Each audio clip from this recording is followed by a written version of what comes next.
Hi, I'm Dr. Phil Memley, and our purpose here is to examine the philosophy of biological dentistry, what it is and maybe what it isn't. We're going to talk about biological dentistry versus technological dentistry. The use of technology without biology will not yield long-term health or health period. Biology refers to normal functioning of the body.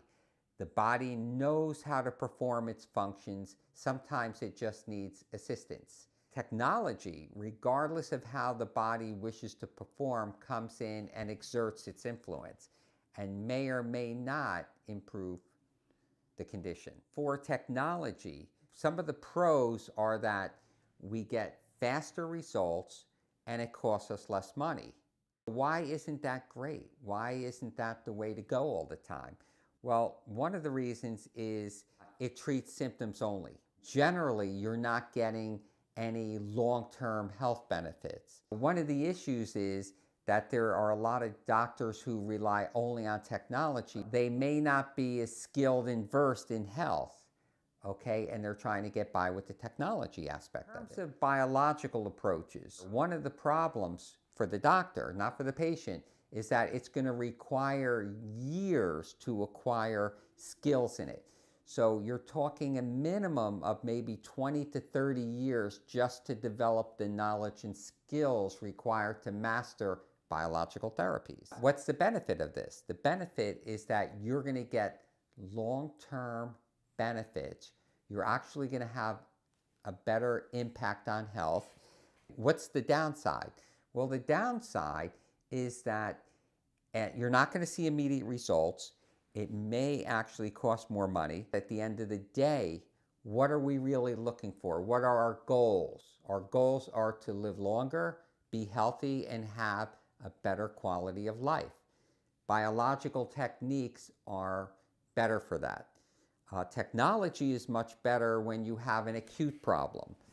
That problem can be solved with technology, but long-standing problems require longer treatment plans. For each year that the condition may have been there, it may take a month of therapy, of biological therapy, to resolve it. So if you have a condition that's been going on for 20 years, it may take 20 months to eliminate this. But at the end of the day, you have health.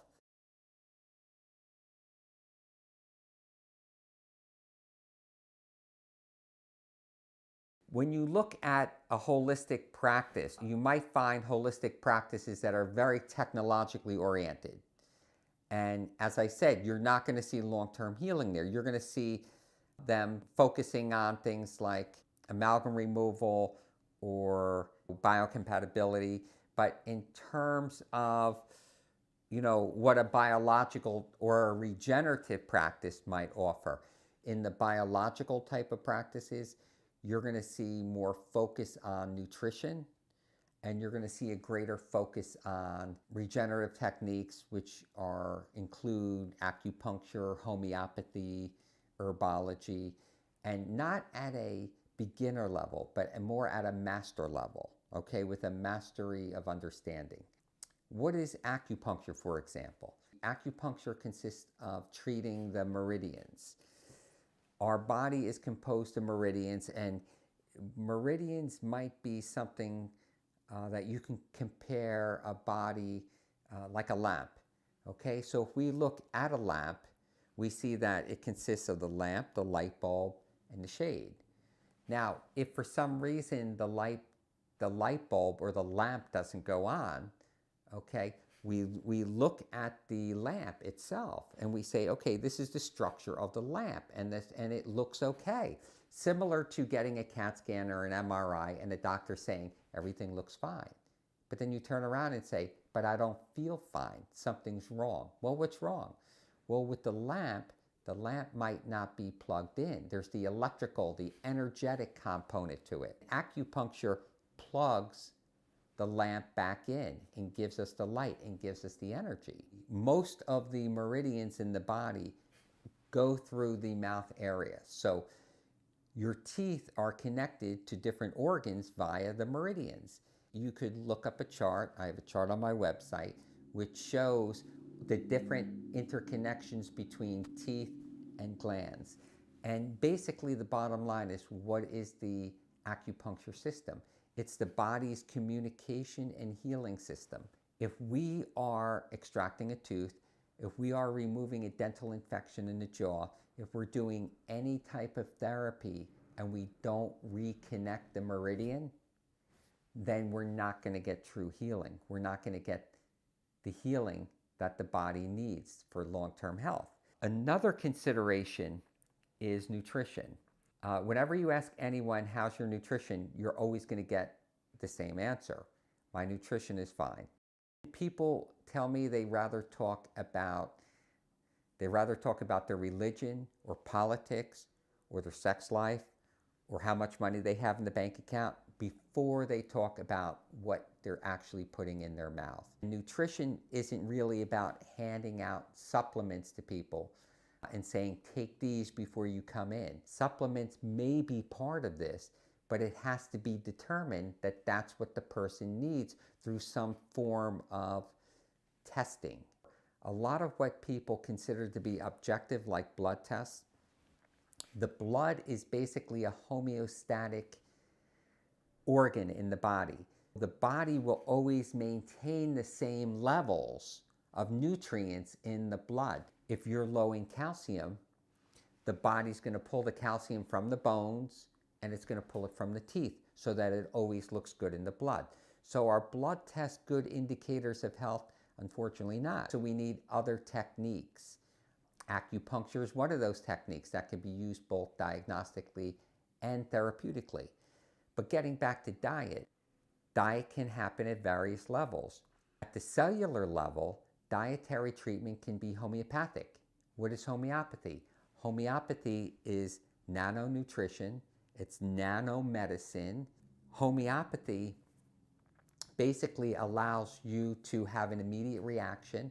So instead of ingesting a certain type of food and waiting until the body completely processes it and produces it at the homeopathic level, okay, you can take the homeopathic and get an immediate result. So homeopathy is in essence bypassing the whole nutritional process. It could supplement for something that you cannot process and get into the bloodstream at the proper level.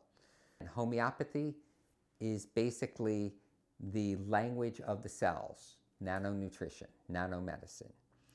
Herbology. Herbology is another thing that has a nutritional component to it and therapeutic component. What is the major level? Herbology is acting more at the blood level, okay? And it can act as an antibiotic and it has to be used judiciously. Homeopathy and herbology can be used effectively together with acupuncture, together with food therapy. Thomas Edison, he basically said the doctor of the future will only use food to heal people. Food can reverse degeneration. There is a good deal of research that shows that processed foods cause degeneration. The dentist, Weston Price, he went throughout the world. He studied diets of many cultures. He found that the diet itself wasn't the most important thing. What was more important and more significant was the fact that there was no processed foods being consumed. The higher the amount of real food versus processed food, the greater the health and vitality and lack of disease in that culture.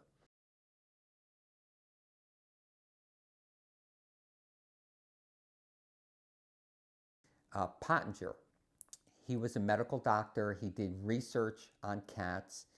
He would acquire cats that were in a degenerative state that were given to him to be put to sleep, if you will. And he found that certain diets could reverse the disease and the aging that cats had had. And he consistently would get similar results. Diet can effectively be used with these other tools at a biological level, which means at a level which will take a little longer, but at a level that has long-term effective results.